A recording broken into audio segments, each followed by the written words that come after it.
Bonjour à tous et bienvenue dans ce deuxième épisode suite à notre grosse panne sur le moteur Tesla. Encore une fois, j'ai toujours pas le temps, donc c'est de la vidéo non montée, c'est du brut. Je coupe juste à 20 minutes globalement pour vous donner quelque chose.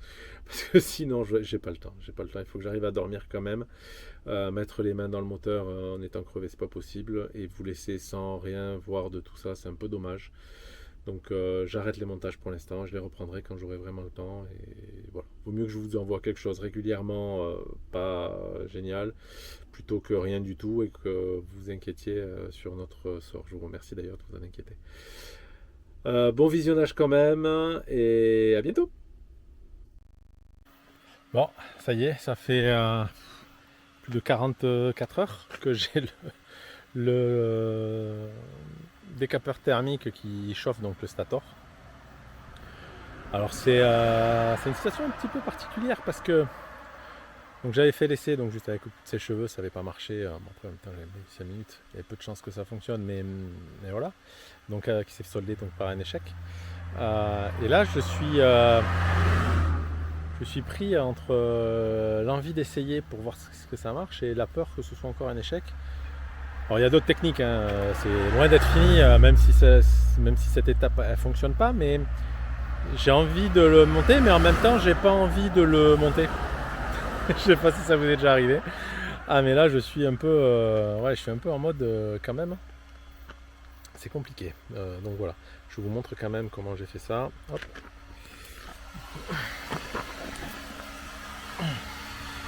Alors, est-ce qu'on voit tout? Voilà. Hop. Alors, je vais en profiter. Bon, je rentre. Hein.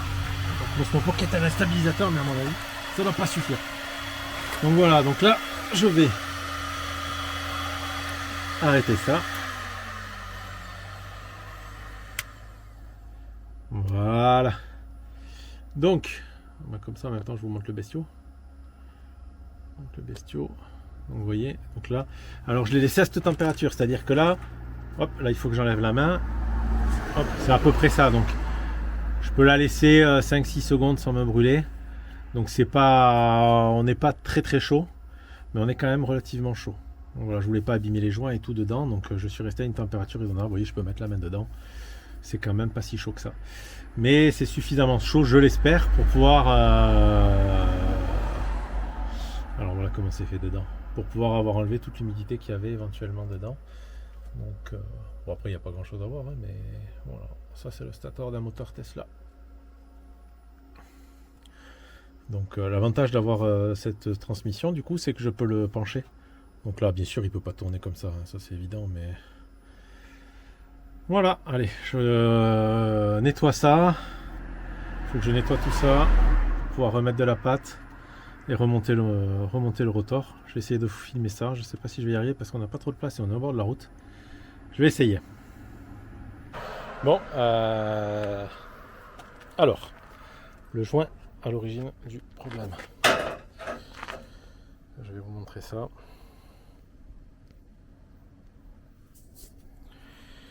Le joint à l'origine du problème, c'est ce joint-là. En fait, ce tube-là rentre dans le rotor. Et ici, vous avez l'arbre du rotor qui vient donc sur ce joint-là. Donc, il y a de l'eau qui passe à l'extérieur de ce tube et à l'intérieur de ce tube. Donc, ça vient refroidir en fait l'arbre qui est ici. Ici, il y a l'arbre du rotor qui est là. Donc, ça vient vraiment refroidir le rotor. C'est plutôt efficace. Mais voilà, si ce joint, alors, vous voyez ici, on voit qu'il est abîmé là. Alors, est-ce qu'il est abîmé par usure ou est-ce qu'il avait été mal mis? Mais j'ai bien l'impression que c'est de l'usure quand même. Ouais, c'est de l'usure. Voilà. Donc ça, c'est le rotor. C'est ça, donc avec les champs magnétiques qui sont dans le stator, qui font tourner cette pièce métallique, cette grosse pièce, donc qui va tourner et qui va ici envoyer donc par ce tout petit axe. Il n'a pas besoin d'être très gros parce qu'en fait ça tourne très vite, mais pas très fort. On en a déjà parlé dans la dernière vidéo. Donc le couple, il est fort quand même, il y a 600 Nm, c'est beaucoup. Mais c'est pas très très fort comme couple. Donc du coup, ils n'ont pas besoin d'avoir une grosse mécanique à ce niveau-là. C'est démultiplié après. J'en profite pour regarder l'état de mes dents, mais c'est nickel. C'est tout nickel. Voilà, donc du coup je vais remonter ça à bout de bras. Je finis de regarder s'il n'y a pas de saleté trop forte.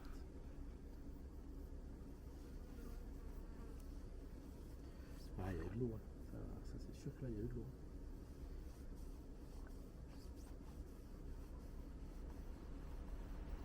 Il n'y a pas eu de l'eau partout, donc ça n'a pas dû durer longtemps. À mon avis, c'est un peu réagi. Parce que on voit la forme, vous voyez, de la trace d'eau. Ça veut dire qu'il était en bas à ce moment-là. Je pense, c'est ce que j'en déduis. Il n'y a pas plusieurs marques, il n'y en a qu'une ici, cette tache. Si ça faisait un moment qu'il y avait de l'eau, il y en aurait eu d'autres ailleurs. Après, on voit que ça a été un peu abîmé, mais je pense que le temps d'arrêt, c'est celui que j'ai fait avant de le démonter. Alors, j'ai pas d'alcool iso, je sais pas comment on l'appelle là. Isopropique, non? Je sais plus. J'ai pas d'alcool comme ça, donc je peux pas le Dégraisser. Je peux pas le dégraisser trop, mais sur le rotor, je suis pas très inquiet. De toute façon, si ça marche pas, ben on redémonte et j'irai chercher au village à côté de l'alcool qui va bien. Et voilà. Mais je pense que là, je le sens bien. J'espère. Mais j'ai l'angoisse un petit peu.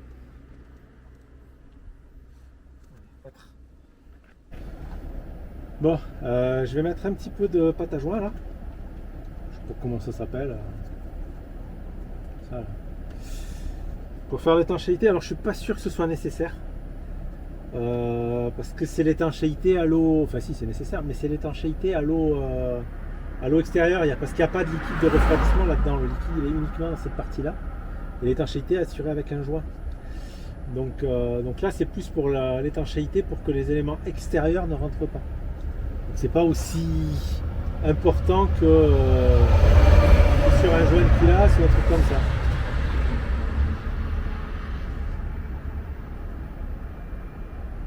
J'espère que j'en aurai assez. Sans jamais à chaque fois beaucoup trop.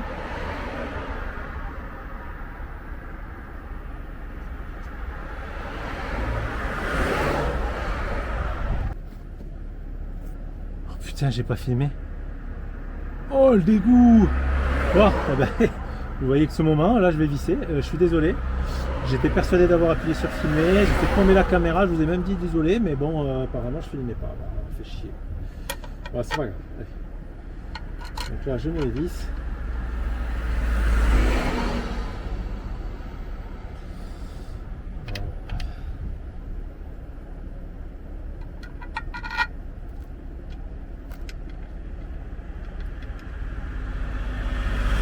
Bon,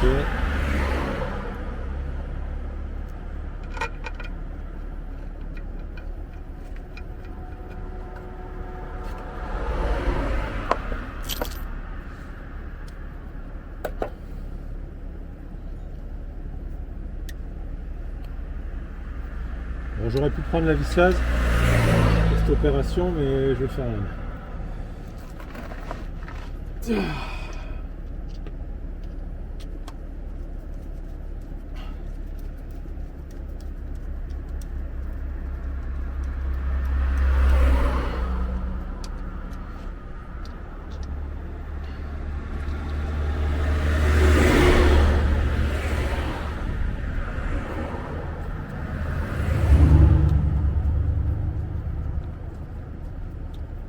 Je vous explique pas l'odeur de pot d'échappement quand il y a des camions qui montent, là on est en côte, et qui m'envoient tout dans les naseaux. Là.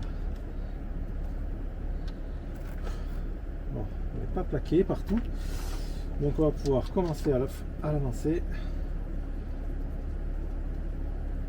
Alors vous voyez, je les fais pas tous du même côté en même temps parce que je veux éviter de la mettre en biais en fait. Pour que les deux cercles s'enquillent bien ensemble. Je pense. Alors, ce que vous savez pas, c'est que la visseuse, C'est grâce à ça que vous pouvez voir parce que j'ai posé la caméra sur la visseuse. Donc c'est pour ça que je le laisse et que je le fais à la main, vous voyez, pour vous faire plaisir, vous montrer cette étape. Et je m'en veux d'avoir raté le moment où je le remettais. Même pour moi, vous voyez. Parce que j'en ai chié en plus. Et je ne l'ai pas filmé. Casse-toi. Casse-toi. Comme ça, sa vie. Hop.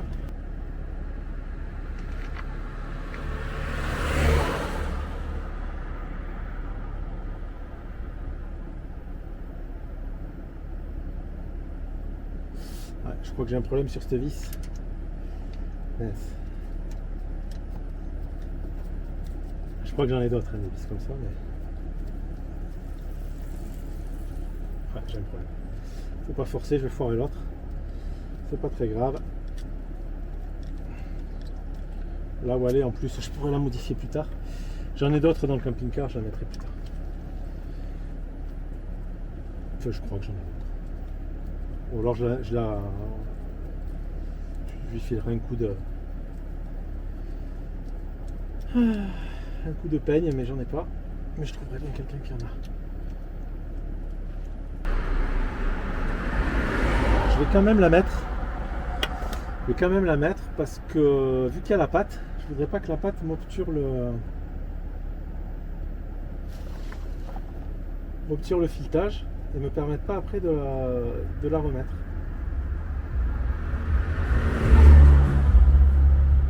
Je sais pas, je vais essayer de forcer un peu. Mais...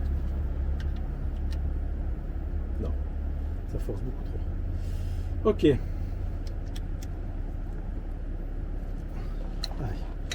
on change d'arme.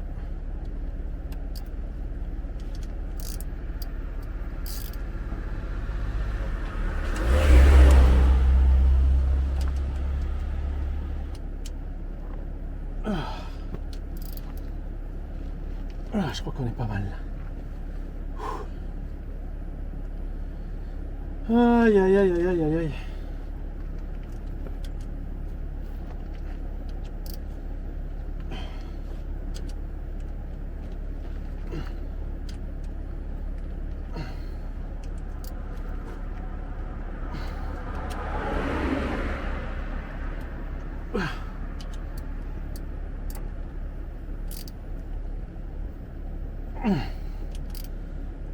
Voilà, c'est fait. Ça, c'est fait. Donc j'ai remis le rotor dans le stator. Maintenant, il n'y a plus qu'à faucon. Alors il y avait ça aussi qu'il faut remettre, les petites vis là, avant que ce soit pris. Hop.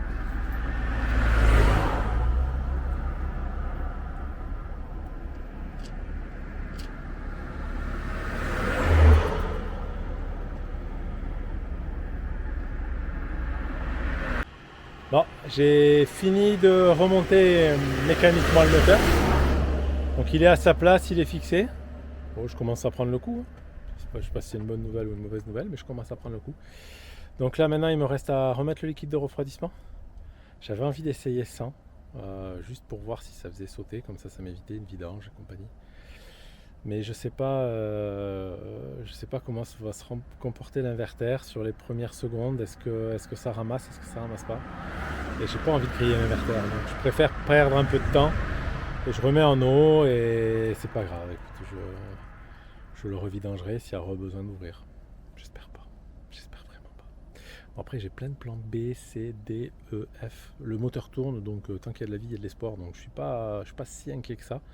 C'est juste un problème de temps et d'emplacement. Là où on est, c'est pas un parking, c'est un bord de route. Donc tout le côté gauche, alors je vais vous montrer, mais... Vous voyez, le bus, il est là. Et en fait, c'est... Bon, déjà, c'est sorti de virage. Non, mais on n'est pas sur la route. On n'est pas du tout sur la route. Mais par contre, tout le côté gauche m'est complètement interdit, en fait. Donc du coup, c'est pas très très pratique, sachant que la majorité de mes outils et de mes pièces sont côté gauche, puisque côté droit je le réserve pour vu que c'est le côté où il y a les portes, pour tout ce qui est vie de tous les jours. Je mets pas mes caisses à outils. Je préfère mettre les sièges, les tables, le lave-linge. Tout ça, c'est côté droit, c'est le côté vie. Enfin voilà. Peut-être si je me mets comme ça, c'est moins désagréable pour vous. Je sais pas. Ouais. J'ai le sourire. J'ai pas encore allumé. Donc pour l'instant, il marche. C'est comme le chat de Schrödinger. On sait pas s'il marche ou s'il marche pas. Pour l'instant, il marche. Moi, j'ai envie de dire qu'il marche pour l'instant. On verra bien. Bon, comme si ça suffisait pas d'être en panne, je me suis fait voler une des deux motos là au bord de la route. Alors certainement c'était nuit ce matin, j'ai pas fait attention. Et là c'est ce soir en rangeant, je dis il en manque une. Voilà, il y a des fois où le voyage c'est un peu éprouvant. Alors des fois c'est super facile et des fois là c'est vraiment très éprouvant.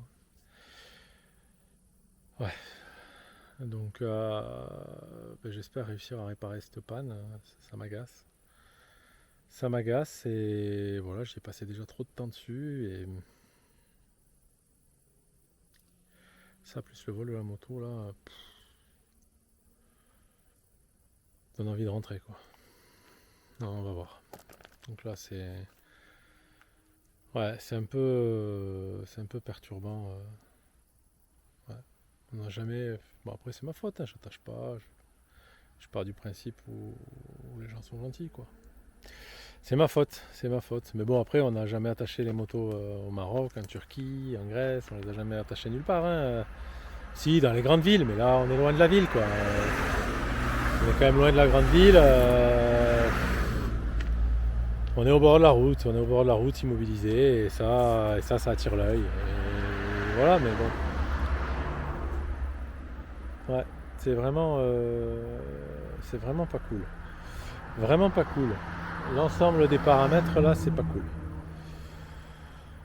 Enfin bon, on va voir. Bon, on avance un peu. Là, les gens sont vraiment très gentils en fait en Bulgarie, à part ceux qui me volent la moto. Mais les autres sont vraiment adorables. Donc il y a des gens qui sont venus, qui m'ont laissé les contacts. Je leur ai dit que j'avais besoin peut-être d'un ohmmètre, d'un méga ohmmètre. Et ils ont appelé leur copain, du copain. Au final, c'est le chef de la section bus électrique de Sofia qui est en train de se déplacer. Alors pas de chance, il y a un autre gars qui s'était arrêté, qui s'est occupé d'appeler une dépanneuse pour nous déplacer sur un vrai parking, que je ne sois plus au bord de la route parce que c'est dangereux quand je travaille et je ne peux pas travailler du côté onduleur. On est penché dans le mauvais sens, donc il y a la douche qui ne s'évacue pas, donc c'est vraiment très compliqué pour se doucher et même les lave-vaisselle remontent dans la douche, donc c'est pas top. Voilà, on est à un endroit où visiblement les gens peuvent me voler la moto sans trop de difficulté. Donc on retourne sur le parking d'où on vient en fait. On va faire demi-tour, ça va nous rapprocher de Sofia, de la ville de Sofia. Donc si j'ai besoin d'aller chercher des trucs pour sécher le moteur, des pièces, je ne sais pas ce dont j'aurai besoin, j'ai la capacité d'aller à Sofia. En Bulgarie, il n'y aura pas plus gros comme centre commercial. Donc là, je pourrais trouver, je pense, à peu près tout mon bonheur. Et ce chef du service électrique, là, lui par contre, bon, il vient avec un ohmmètre là. Alors le problème qu'il y a, c'est que il va arriver à peu près en même temps que le camion pour me tracter. Alors je lui ai dit, il m'a dit c'est pas grave, je veux venir, je veux voir comment c'est fait, je veux voir ce que je peux t'apporter, je veux voir ce que je peux t'aider. Je lui ai dit ouais, ok, mais moi j'ai pas envie que tu te déplaces parce que je suis quand même à une trentaine de kilomètres de Sofia. Donc ça lui fait faire au moins 60 km pour venir me voir et juste faire un coup de testeur qui ne va pas servir à grand chose puisqu'on ne va pas pouvoir modifier de paramètres, on ne va pas pouvoir ouvrir. Enfin, il faut du temps. Le méga ohmmètre, je pensais qu'ils allaient me prêter un méga ohmmètre, ce qui aurait été super. Ça me laissait toute la journée pour démonter, pour sécher, pour remonter, pour sécher, Enfin, pas remonter justement, parce que là en fait, à chaque fois que je fais un essai pour savoir si j'ai encore ma fuite, je suis obligé de complètement remonter tout le système, tout remettre en eau, tout faire. Alors qu'avec le méga ohmmètre, clac, il y a toujours le défaut d'isolement. Ok, je continue et je n'arrête pas tant que j'ai ce problème de méga ohmmètre, enfin d'isolement. Bon, c'est pas comme ça pour l'instant. Après, on va voir. Au pire des cas, il y a Marc de IV Shop qui m'a dit qu'il pouvait me l'envoyer en express un méga ohmmètre et puis on fera avec ça. un petit DHL ou un TNT ou je sais pas, un Chronopost, on sait rien ce qu'il y a ici. Enfin voilà, donc du coup on va faire remorquer le bus, comme ça ce sera plus safe parce que là, ouais, là on est vraiment, vous voyez je travaille et il y a des poids lourds qui arrivent là à toute balle. Hein. Regardez. Vous voyez, il y a la route, il y a le virage qui... Je sais pas si vous voyez que c'est un virage en fait. Hein. On ne voit pas les gens en fait arriver. Et ils roulent fort. Là, voilà, je pense que c'est un camion qui arrive. Vous voyez, tac, tac. Et on fait ça donc, vous voyez, juste là quoi. Donc vous comprenez que c'est un peu dangereux, un peu beaucoup dangereux, donc on va retourner là-bas, ce sera plus cool. Si je décide de faire autre chose, ben, je peux le faire. Si je veux me faire livrer quelque chose, je peux. Là ici, un livreur, il va m'amener quoi? Il va m'amener, on décharge comment, je fais demi-tour comment, enfin c'est pas sérieux. Donc tant que j'étais juste à passer dessous et à faire les essais et à peut-être réussir à le réparer sans besoin de pièces extérieures, c'était possible, mais là il va falloir y passer un petit peu plus de temps, malheureusement. Mais bon, c'est comme ça. Voilà.